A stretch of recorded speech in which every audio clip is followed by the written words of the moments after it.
Morning friends, मैं doctor VK Mishra from gastro liver hospital Swaroop Nagar Kanpur. आज मैं बात करूंगा कॉन्स्टिपेशन एंड जो बैक पेन है इसके बारे में। कभी कमर में दर्द होता है, आपको लगता है कब्ज है इसलिए हुआ। कभी आपको कब्ज होता है, उसके बाद कमर में दर्द होता है तो आपको लगता है कब्ज है इसलिए कमर में दर्द हुआ। तो कमर में दर्द कब्ज के चलते हैं या कब्ज कमर में दर्द के चलते हैं, ये क्या है कनेक्शन, इसके बारे में बात करूंगा मैं आज।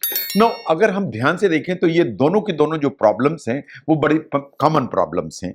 मिलियंस ऑफ पीपल उनको बैक प्रॉब्लम भी होती है, कॉन्स्टिपेशन भी होता है। नो, क्या कमर का दर्द और कॉन्स्टिपेशन कनेक्टेड हैं या कमर का दर्द एंड कॉन्स्टिपेशन दोनों अलग अलग हैं या जस्ट कोइंसिडेंस हैं? ये एक क्वेश्चन है जिसका आंसर चाहिए। आज मैं इनके फैक्ट्स के बारे में बात करूंगा। नो, ये बात बिल्कुल सही है कि जो बैक पेन है वो कभी कभी कब्जियत के चलते आता है। अगर आपको कॉन्स्टिपेशन है, आपको कब्ज है, तो आपको कमर में दर्द हो सकता है। ये कैसे? इसलिए कि अगर आपकी जो बड़ी आंत है इसमें लार्ज अमाउंट की लेट्रिन भरी हुई है या स्टूल भरा हुआ है, तो जो पीछे के जो नर्व्स हैं या स्पाइन के जो नर्व्स हैं उनके ऊपर प्रेशर होता है, उसके चलते आपको बैक पेन आ सकता है। ये डल एंड लगातार रहने वाला छोटा सा दर्द है जो आपको महसूस होगा। अगर बहुत सारा कॉन्स्टिपेशन है या जिसे सीवियर कॉन्स्टिपेशन कहते हैं, तो कभी कभी फीकल इंफेक्शन हो जाता है, इन द सेंस कि जो बड़ी आंत है उसमें लेट्रिन की छोटी छोटी गांठें बन जाती हैं। ये जो गांठें हैं वो बिल्कुल जो बड़ी आंत है उसको ऑलमोस्ट ब्लॉक कर देती हैं, और ब्लॉक अगर कर देंगी तो कमर में दर्द होगा। जो फीकल इंफेक्शन है उसमें लेट्रिन की गांठें बनती हैं, लेट्रिन हार्ड हो जाती है, इनको इतनी ज्यादा गांठें बन जाती हैं कि उनको कभी निकलना मुश्किल हो जाता है। अगर आंत की चाल कम है, कोई भी न्यूरोलॉजिकल रिलेटेड कोई प्रॉब्लम है या कोई दवाइयां आप ले रहे हैं उनका साइड इफेक्ट है या ओल्ड एज है, तो उसमें फीकल इंफेक्शन हो सकता है। जो फीकल इंफेक्शन है या लेट्रिन की जो गांठें बन जाती हैं, ये कभी कभी सीरियस प्रॉब्लम हो सकती है। इसमें पेट में दर्द आएगा, कभी कभी पैराडॉक्सिकल डायरिया आ जाता है, कभी यूरिन में दिक्कत होने लगती है, लेट्रिन में ब्लड आ सकता है जिसे रेक्टल ब्लीडिंग कहते हैं, क्योंकि कुछ अल्सर्स डेवलप हो जाते हैं अंदर। और इसके अलावा कभी ये इमरजेंसी क्रिएट कर देती है जिसके लिए आपको हॉस्पिटल में जाने की जरूरत पड़े। इसका मतलब ये है कि कॉन्स्टिपेशन हुआ, कभी जो फीकल इंफेक्शन हुआ तो कमर में दर्द आएगा। That's one situation. नो, कुछ ऐसी प्रॉब्लम्स हैं जिनमें पेट में कब्जियत होती है, इन कमर में दर्द भी होता है, दोनों एक साथ होते हैं। इनमें सबसे नंबर 1 पर आती है इरिटेबल बाउल सिंड्रोम। जो इरिटेबल बाउल सिंड्रोम है, एक ये सेंट्रल सेंसिटाइजेशन सिंड्रोम कहलाता है। सेंट्रल सेंसिटाइजेशन सिंड्रोम का मतलब है कि आंत और कमर दोनों की जो नर्व्स हैं वो सेंसिटाइज हो जाती हैं। जो नर्व्स हैं वो एक्चुअली ब्रेन को ज्यादा सिग्नल देती हैं और पेन का सेंसेशन एक क्रिएट कराती हैं या पेन का सेंसेशन लेके आती हैं।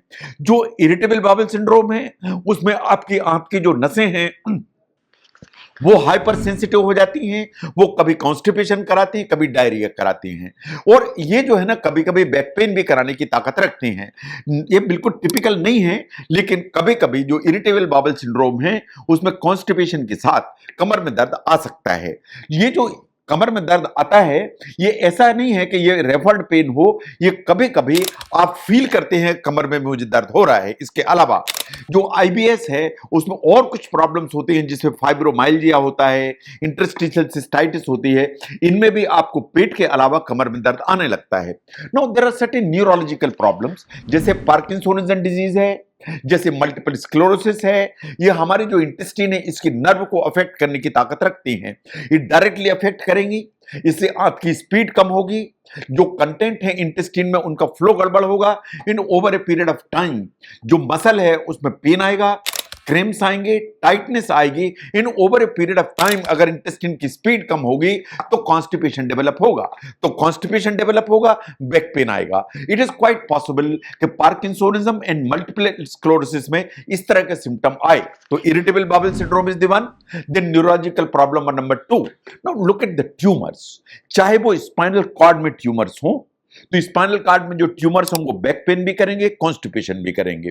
ना कोलोरेक्टल अगर कोई भी ग्रोथ हो, चाहे कोलोरेक्टल कैंसर हो, ओवेरियन कैंसर हो, यूट्राइन कैंसर हो, ये कब्जियत करेंगे, पेट में दर्द करेंगे, बैक पेन लेके आएंगे। तो ये ट्यूमर्स हैं, दे आर नंबर 3 रीजंस जो कब्जियत और पेट बैक पेन दोनों लेके चलते हैं। नंबर 3 पर आती हैं मेडिकेशंस जो हम बैक पेन के लिए इस्तेमाल करते हैं।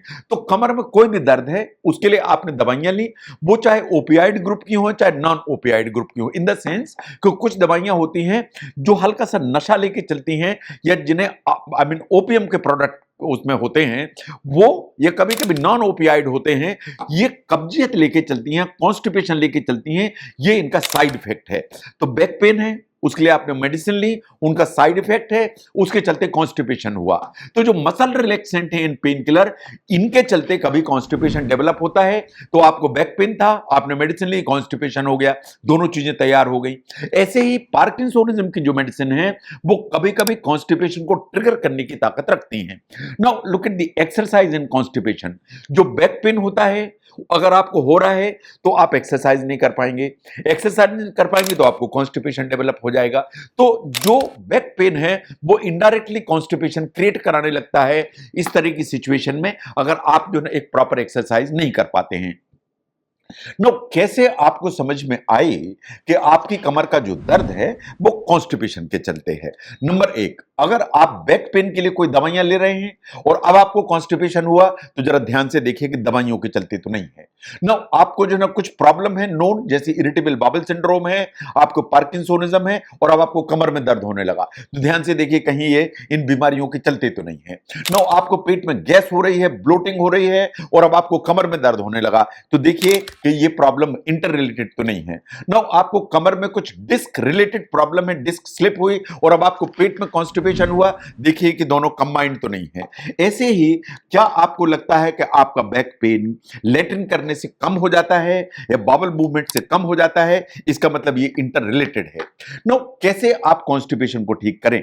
अपने खाने में डाइट में फाइबर को बढ़ाइए, जो एक्सरसाइज है उसको ठीक करिए, जब आपको अर्ज आती है तो जो बाथरूम को जरूर जाइए, पानी ठीक मात्रा में लीजिए, जो कैफिनेटेड कॉफी है जो स्टिमुलेट करती है इंटेस्टाइन को उसको इस्तेमाल करिए, इन स्टूल सॉफ्टनर की अगर जरूरत है उनको इस्तेमाल करिए, इससे आपका कॉन्स्टिपेशन खत्म होगा। और कॉन्स्टिपेशन रिलेटेड अगर बैक पेन है तो नेचुरली इससे अपने आप ही वो ठीक हो जाएगा। लेकिन there are certain warning signs, अगर ये हैं तो अपने डॉक्टर को जरूर दिखाइए।